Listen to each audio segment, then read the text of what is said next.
Terima kasih Anda masih bersama kami di program Tokoh Kita. Ini kalau dari tadi kita berbincang dengan Profesor, ini bahasa Arabnya jago sekali nih, Prof. Saya mau tanya nih, Dok. Prof ya, tahun 1988 itu Menteri Agama sempat membuat program pembibitan calon dosen YIN se-Indonesia, Prof ya. Tapi syaratnya adalah IP-nya bagus, bahasa Arab bagus, bahasa Inggris bagus. Tapi ini ada yang kurang nih, Prof. Katanya dulu Profesor nih Inggrisnya ini nggak menolong, tapi ditolong oleh bahasa Arab, betul, Prof? Betul. Jadi begini, tadi kan di pondok itu ada begitu, itu terbawa ya. Jadi terbawa, kita ini masih menganggap yang berbau Belanda itu harus dilawan. Nah, jadi menghilangkan bahasa Inggris. Iya, jadi total itu masih ada semacam mental blocking gitu, karena ini ajaran dari awal ini susah sekali diajarin itu. Nah, jadi gini, kira-kira 7 tahun setelah saya sholat hajat mulai terbukti di sini, ya di adanya program itu. Sebab tanpa program itu saya nggak bisa jadi dosen. Sudah mulai terbuka ya, jawaban karena doa dua ya, alasan. Satu, yang diambil biasanya the best, saya bukan yang the best. Iya. Nah, yang kedua, mohon maaf ya, biasanya jatah paling setahun satu. Kan sulit saya bersaing dengan yang the best. Untuk bersaing dengan yang lain, Prof. Nah, dari situ kemudian ya dapat saya. Kenapa? Karena hari itu saya sudah menerjemahkan 10 buku dari bahasa Arab ke dalam bahasa Indonesia. Nah, saya punya ijazah BA2 Gajah Mada Dr. Andes YIN. Nah, yang membantu IPK saya itu karena juga saya punya BA Gajah Mada. Karena IPK saya Dr. Andesnya itu pas-pasan. Cuma di atas rata-rata, syarat minimal 6,6, saya 6,67. Jadi tidak sampai 6,7. Jadi mepet betul gitu. Nah, tapi karena saya bisa bahasa Arab, dari 20 orang se-Indonesia, saya ranking 9. Nah gitu. Yang bisa Arab Inggris total itu cuma 3 orang. Apa perasaannya waktu itu, Prof? Wah ya sudah, bahasa saya itu. Ya, bahasa saya merasakan bahwa satu, doa saya mustajab ya. Di situ. Nah, kemudian saya terbuka pintu harapan saya. Karena selama kuliah saya juga sudah agak kacau, dalam arti gini loh, sesekali ada juga rasa putus asa gitu ya, karena dihimpit oleh persoalan ekonomi tadi. Adik saya lebih membutuhkan gitu, karena waktu saya nerjemah buku itu, saya harus menghidupi 7 orang dengan saya, Mas. Nah jadi ya katakan begitu. Nah dengan masuk itu kan saya langsung diangkat jadi pegawai negeri, saya di training, belum gaji belum PNS saya udah dapat gaji, dalamnya beasiswa itu. Nah inilah yang membantu proses saya di situ. Nah, kemudian saya bisa berangkat ke Kanada. Ya. Sebelum ke Kanada nih, Prof, masa sulit apa yang bisa membangkitkan para kaum milenial saat ini? Kalau walaupun ada himpitan ekonomi, tapi kita tetap mempunyai harapan dan cita-cita seperti itu, Prof. Ya, kalau saya begini, yang paling jelas itu kalau bahasa agama ya, jangan putus asa. Itu jangan putus asa. Yang kedua itu kalau saya berdoa, nah doanya tapi pakai sholat hajat. Karena doa yang paling mustajab itu doa yang diucapkan setelah sholat hajat. Nah, yang ketiga, ya tentu bangun relasi, minta tolong kepada orang-orang yang tepat. Ya di situ. Ini untuk anak-anak yang muda itu. Nah itu juga dipandu dengan bacaan-bacaan yang tepat. Di sini perlunya mungkin perlu ada panduan dari orang yang tahu channel-channel mana saja yang bagus untuk seseorang. Jadi gitu. Kalau orang mau ke Amerika, kira-kira channel mana yang perlu dia banyak gitu. Sudah dilihat begitu, Prof? Iya, paling enggak sering mendengarkan bahasa Inggris gitu ya, misalnya ngerti oh ini saya perlu rekomendasi, saya perlu bahasa Inggris. Nah yang begitu itu tanya kepada orang yang sudah mengalami. Kalau di kampus dosen misalnya, kalau di tetangga ya kalau punya tetangga kan misalnya, atau kalau di masjid ya tanya dengan, oh itu Pak itu pernah ke sana misalnya begitu. Jadi jangan malu bertanya. Iya. Bisa diceritakan, Prof, ketika Profesor ke Kanada untuk melanjutkan sekolahnya, Prof? Iya, jadi saya ini orang juga ya, tadi saya bilang dalam perusahaan itu. Maka ketika saya ke Kanada, bahasa Inggris saya ini bukan yang terbaik dari berapa orang waktu itu. Nah, aneh Mas, kita berangkat ke Kanada, saya itu pasukan tengah. Karena yang depan sendiri itu dulu program doktor sudah MA dari Kanada, dari New York. Nah, dia juru bicara depan. Yang paling belakang itu yang listeningnya paling bagus. Nah, aku ini yang tengah-tengah bahasa Inggrisnya ditaruh di tengah. Ngerti ya, jangan sampai ketinggalan. Ditaruh di depan nggak bisa, ditaruh ke belakang bahaya. Nah, ya sudah, jadi pasukan di tengah itu aja. Nah, di situ saya belum bisa langsung program MA karena bahasa Inggris saya dianggap kurang. Maka saya dikasih syarat semester pertama dulu. Nah, Sambil proses untuk pembelajaran bahasa Inggris. Gitu dilihat. Jadi masuk Kanada diajarin dulu bahasa Inggris lagi 3 bulan. Kemudian program semester pertama menentukan saya boleh dapat beasiswa MA atau tidak. Nah, disitulah saya kerja keras total. Ya, sambil berdoa gitu. Terus sholat aja saya mintakan terus gitu.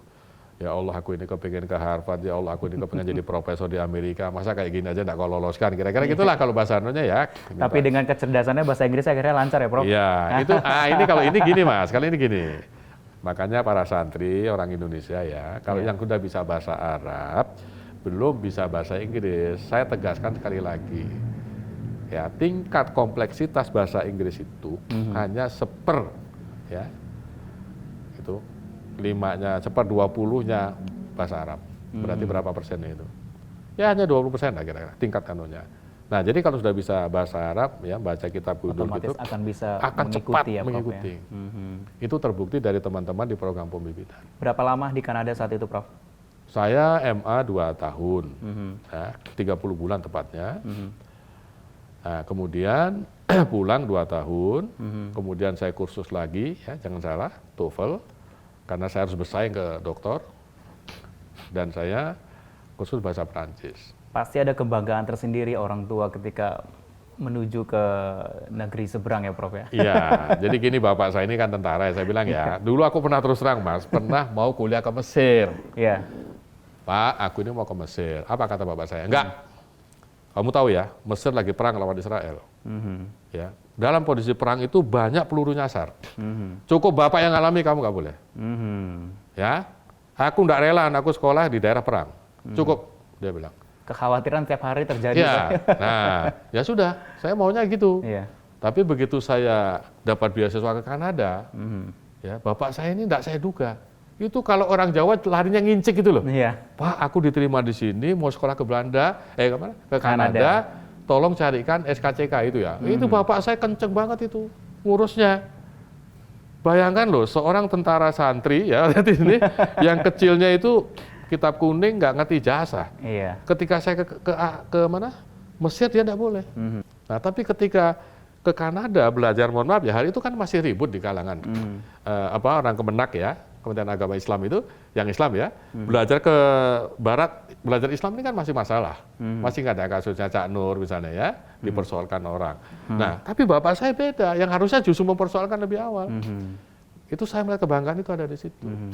Nah, waktu ayah saya meninggal, saya pas tahun pertama SMA. Nah, ketika saya diterima di Harvard, ya mohon maaf ini, pas berbarengan dengan ibu saya meninggal. Ya, jadi saya terima Harvard, 6 jam kemudian saya dapat email dari adik saya, ibu meninggal. Kalau boleh saya kaitkan dengan itu, itulah kepuasan batin mereka. Jadi saya bisa wujudkan apa yang pernah saya katakan tadi, menyakitkan hati itu, nih sekarang aku masuk the best university on earth. Kira-kira begitu. Baik. Ya. Ya. Nah. Pak, saat ini kan sudah menjadi Kepala Badan Pembina Ideologi Pancasila, jadi pasti memiliki harapan juga terhadap, sekarang kita sudah didominasi dengan kaum milenial, begitu ya, betul, Prof ya. Betul. Bagaimana caranya agar para kaum milenial saat ini nih lebih mencintai NKRI kita seperti itu? Ya, jadi begini, ini memang fokus ya. Saya tegaskan sekali lagi, ini memang pesan khusus dari Presiden ya. Karena kalau tidak hati-hati kita, mereka ini kan segera menjadi pimpinan, ya, pemimpin di bangsa ini. Nah, oleh karena itu di sini Pancasila ini harus bisa disosialisasikan, dilandingkan gitu ya ke kaum milenial. Tapi tentu dengan cara yang berbeda. Nah, karena kaum milenial ini punya psikologinya sendiri, punya relasinya sendiri, punya apa ya, kalau bahasa modanya sendiri gitu ya.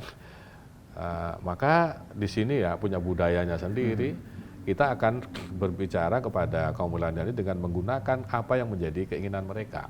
Kalau saya boleh ngutip hadis itu ada perintah, khotibun nasa bi qadri ukulihim. Ajaklah bicara orang lain atau komunikasilah dengan orang lain, dengan orang gitu ya, gitu, sesuai dengan tingkat akal. Akal di sini katakanlah psikologi. Di situ orang yang kita ajak bicara.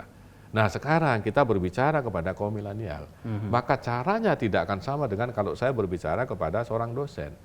Nah inilah yang sedang kita cari, bagaimana kita memanfaatkan hal-hal yang disukai oleh kaum milenial, seperti musik, film, kuliner, apalagi itu Mas? Melalui seperti itu ya. Iya, nah pendekatan terhadap milenialnya ya. Iya, dengan bahasa Rasulullah lagi, idkholus surur sodakoh, menyenangkan orang lain itu sedekah. Nah, jadi kita tidak model marah lagi. Misalnya kita ajak fun bike misalnya gitu ya, Pak, lomba itu sepeda misalnya, atau jalan sehat, mancing, sambil kalau perlu dengar lagu dangdut, misalnya gitu loh. Tapi arah dari tujuan kita memasarakan Pancasila ini tercapai, ya. Misalnya lagunya kita pilih yang mengarah kepada kebangsaan, lagu nasional, persatuan, misalnya ya, yang mengajak kerja keras, ngajak gotong royong kayak gitu.